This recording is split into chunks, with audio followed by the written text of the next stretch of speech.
Good morning, guys. Welcome to this Tuesday, June 3rd. Well, why was I thinking? I was thinking about a different date. June 3rd, guys. Tuesday. Welcome. And market, this looks like it's been drifting higher in the overnight, holding on to the gains. We had a pretty freaking strong close, and then, of course, it backs off a little bit in the overnight. Not completely surprising. And they took it all the way down here to that 59.10s before they started grinding back up again. And it's like climbing that wall of worries I talk about. I mean, you can't hear enough of bad stuff on the news. We look at, depending on who you listen to, it's more or less, but it's always a forecast of doom and gloom and this and that, or potentially can happen. And the market just kind of keeps grinding higher. So it's called climbing that wall of worries. Now in news today, we have nothing at 8:30. We do at 10. We get factory orders and job opening, JOLTS. And that's about it for today in terms of news. We have a Goolsby speaking at 12:45, Lisa Cook at 1. You get Treasury buyback results at 2. It could be interesting. We have an announcement at 11 and buyback at 2. Could be pay worse. I think there was a reaction on that it's a while back, so that could be something to pay attention to. But news we have, actual news is at 10 o'clock, and that's about it for today. So looking at the markets, diving into the ES right from the get-go, we are still very much in a range. We haven't gotten even close. Once it starts trading out of value, and you see value ends here on about 59, 40, 45, and on the lower end at the 58, 25 to 30s. And that represents 67% of the volume in this whole distribution. That's what the value area represents. And outside of that, you have the second standard deviation up to the 95 percentile of volume. So once you get out of this bulk of volume, starts trading up here above the 59.45 to 50s, you start getting into a spot where we potentially could see a move to the upside. But we are still very much in a range. So as this starts trading higher, you'll run into more resistance as you get up to the 59.85 to 90 mark.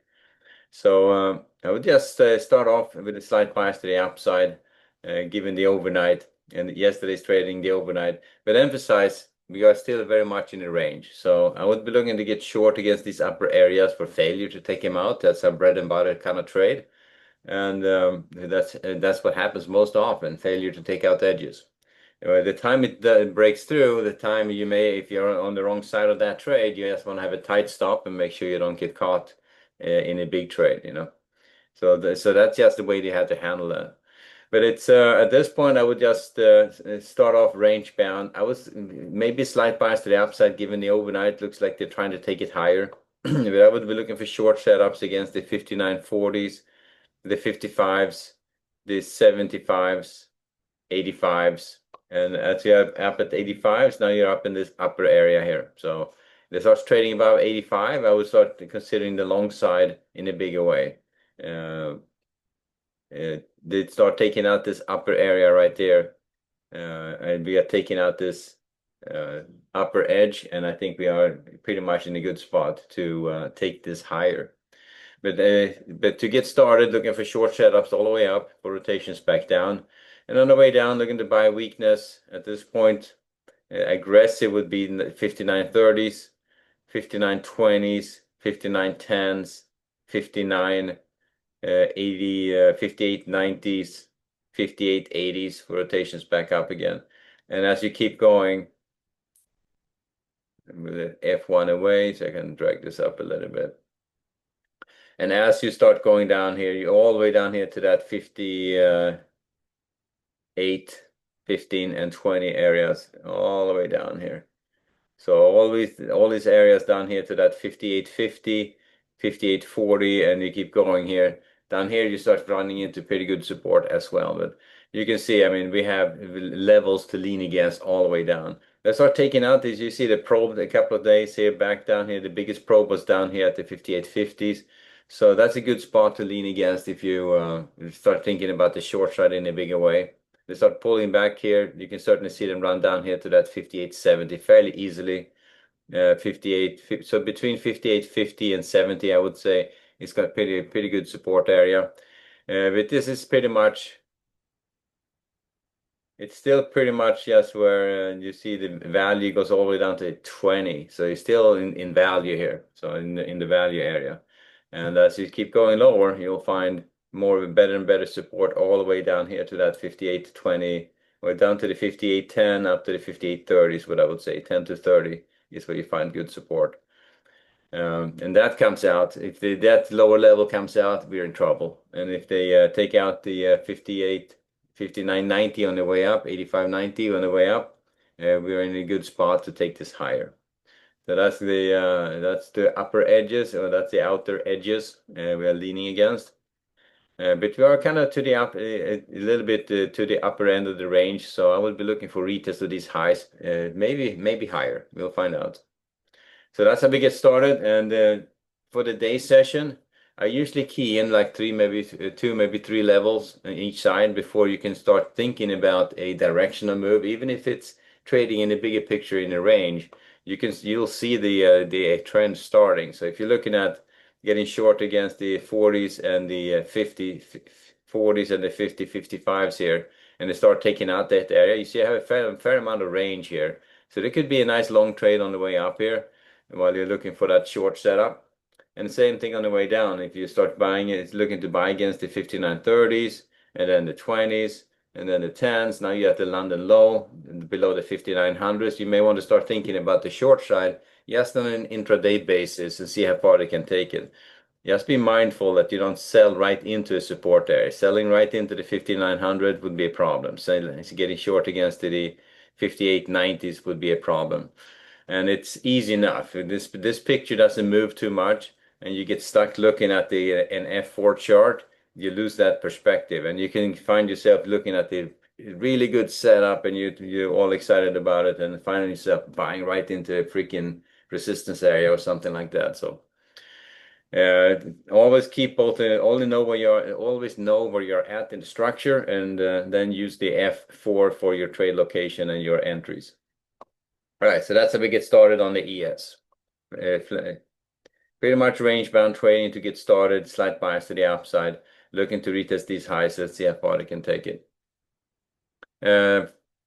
NASDAQ and the bonds. So bond market,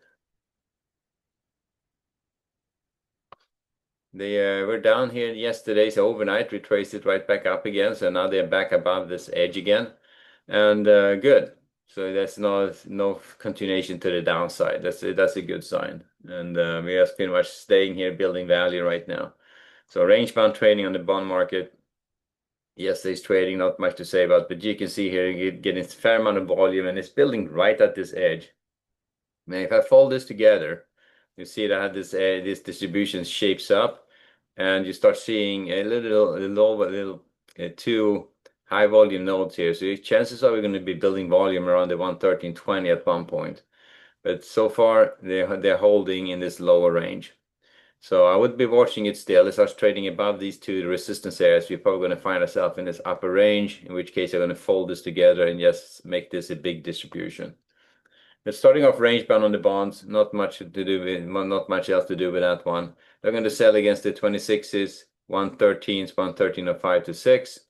They're going to buy against the 12.18s, 12.10s, down to the 12.06s for rotations back up. So 3 levels up, 3 levels down, pretty straightforward. So that's what I'm looking at on the bond market. As long as that holds steady, stocks should be pretty good. If they start moving higher, yields come down. Okay, it's going to help small caps. If you see the prices go down quite a bit on the bond prices and yield starts coming up, that's the problem we don't want to have. And it's easier. How should I say it? It's for small caps, we definitely get hurt when the yields come up like that. So the bond market, the bond prices heading lower and yields coming up, that's something to watch for. And now NASDAQ is right up here. They're right up against this upper edge again. So they're just poised to blow through this level and start grinding higher here. That's just very, very exciting if they can do that. But if they haven't, not quite yet. So I would be looking at shorting the At this point, they took out the 520s already. So the 560s, 620s, you're already, to take out the 560s, we are above this area again at this point. So already above 560, we are starting to extend to the upside again. And I would be looking at the staying on the long side at that point. May give it one level above the obvious, which is the 620 level. In other words, they run up here, run it up to the 620 and back off from there. You see that quite often, one level outside the obvious. And that level has been there for a while, so I'm not sure how strong it is, but it's probably leaning against this double-letter ledge CF up here. So it's not a crazy amount of volume there, but it could be an edge to pay attention to. About 560, I'm going to start leaning towards the long side on the market, and then last one I would look for short against is 620. About that, I think we're grinding right up here to this 850s. It could be, and we are getting into an area here, a congestion area, and look at that. Here's the all-time highs. We are not that far away. That could be very exciting. We find ourselves right up here at the highs on the Nasdaq again. Now that retraces this tariff sell-off, 20% sell-off almost on the Nasdaq, right back up again. So Nasdaq big cap is leading us higher. Also, it's a fair amount of small cap stocks which are starting to get some traction, specifically in the AI space. Where aggregators, they're building AI type data centers, and also quantum stocks are also doing pretty good. Anyway, so traded, I would start off from the long side, see if they can retest this high, potentially take it out. This would be the last one for I would be aggressive on the short side at 570, about one level above the obvious. For the last short above that one, I think we are off to the races. And on the way down, I would be looking at buying weakness against the 470s, 430s down to the 400s. Below the 360s, I would start looking at potential continuation to the downside. We are still very much in that range-bound scenario, in this range-bound distribution, I should say. But you see here the mode here on and it's like at 375, and that's that mode right there. So they take out these two support areas, we might find ourselves running it down towards this lower edge here. So that's a fair amount of range to run down. But then again, Nasdaq on a bad day, wow, I think it can easily happen. And you never know. You never know when you have a piece of news or a headline come out which sets off the market. So that's the ES and Nasdaq. So both of them start with a slight bias to the upside. Let's see if they can take out resistance. Nasdaq is the closest one to make it starting a breakout, and we'll see if that happens or not. Finally, oil and gold. The gold pretty darn range bound right now. They were up there pretty good. Nice move out of the middle to the upside. Let's see if they can get that going. Overnight hasn't moved a whole lot. They moved in the beginning. They had this. Remember we talked about that that they wrap up when they close up like that. You're looking for an extension to the upside. It happened really early there. They popped pretty quick, traded a little bit here, started backing off, and then they backed off a little bit more. So we'll see if they can hold support down here. If they can hold it, we may see a retracement trade all the way back down into value again. That would mess up our move out of the middle for sure. So on the capital flow, we were up here. It is up against this upper volume edge, and if they take out these two support areas we have in front of us, the 75 and the 68, 70s, we may find ourselves running it right back into this edge here and testing the 3350s. So now volume edge up here, not as strong, bigger volume edge up here or down below here. And that's if they keep going, they're probably going to run it right back down here to the 3350, maybe down to the 45s before they find support. And that could be a nice short trade in there. That could be a nice retracement trade, but that's going to mess up our move out of the middle. It would be as one of those days where they just ran it higher and then completely reversed it. So gold is super volatile. It's really and it's difficult to trade. So splitting out my Y period. There you go.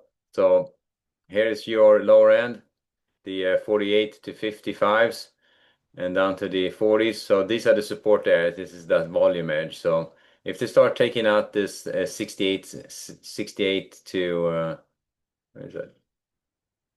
It's just moving around the bottom here. 68 to 69, this support area that comes out, I would be looking at um, moves further retracing these prints all the way down here to 55 and 48. I'm looking to buy against those two the next time or looking to buy against these two. If you're short on the way down here, definitely you may want to cover at these levels. And man, oil and gold is moving. Look at it. Look at that back and forth here. So volatile stuff going on here. These bars are huge, by the way. And this little bar right there is 79 down to the 75. So that's 40 ticks, 4 or 5 points a bar. So it's moving. You have to trade the gold with caution. So I would start from the long side still until they take out that lower edge, the 68 level. That would the last one I would buy against 4 rotations back up. But if it comes out, look for that retracement trade all the way down to that 55 level. Could be a pretty good short there. But so far they're backed off and we are still in a spot where they can hold the line. So slight bias to the upside. We're going to buy against that 75 and the 68s. But below 68, look for that short retracement trade. And on the way up, not going to be super aggressive on the short side at all. There could be short opportunities against 89, 95, 3400s up to the 3410 or 34.7s. But if this is a move out of the middle and you see continuation, they're going to just keep blowing through those levels. So I would be cautious about short setups there. They can still happen, but I would be a lot fairly cautious about it. And then finally, oil is oops. Not much happening on oil. That's just they're trading up against this upper edge, and let's see capital flow. You can see capital we just up against this upper edge here. Technically, we're just trading in a range here in this area. So you see the volume area pretty well. You start getting up to the 63.30 to 64. You're coming up to the upper edge. The lower edge is at 60, 59, 60.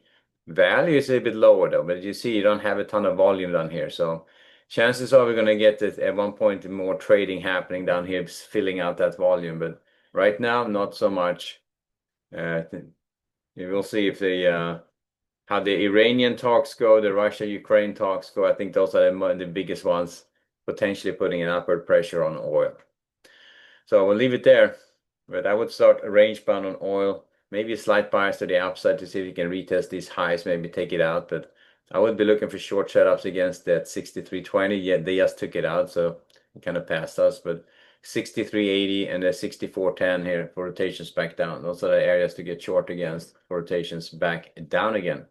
And if they come out, we know that oil in the short term is going to be potentially running it up to 68, 69 level. This low volume area could fairly easily be taken out, but it's still going to try to stall the activity. So that's what low volume areas do. So we will see. But we'll start off range bound with a slight bias to the upside on oil and see if they can take out these two resistance areas. Initially, we're looking for short setups against those two. All right, so that's oil and gold. Back to the ES, and so far they are kind of holding on to their gains, slowly grinding to the upside. Let's see if we get some good activity to the upside or resistance is going to hold here. So ES has a little bit more to the upside before we run into it. So as you see, we have a little bit more range up to that 85.90s that we find resistance on the ES. So, and NASDAQ is the one. In NASDAQ, if they take out resistance early on here and start extending, they're probably going to drag the ES right with it. Alrighty, guys, we'll wrap it there for now. So good trading. And I will see you back at 11:30 for the next update. So, and no news at 8:30, but we get news at 10. Alrighty, guys, later.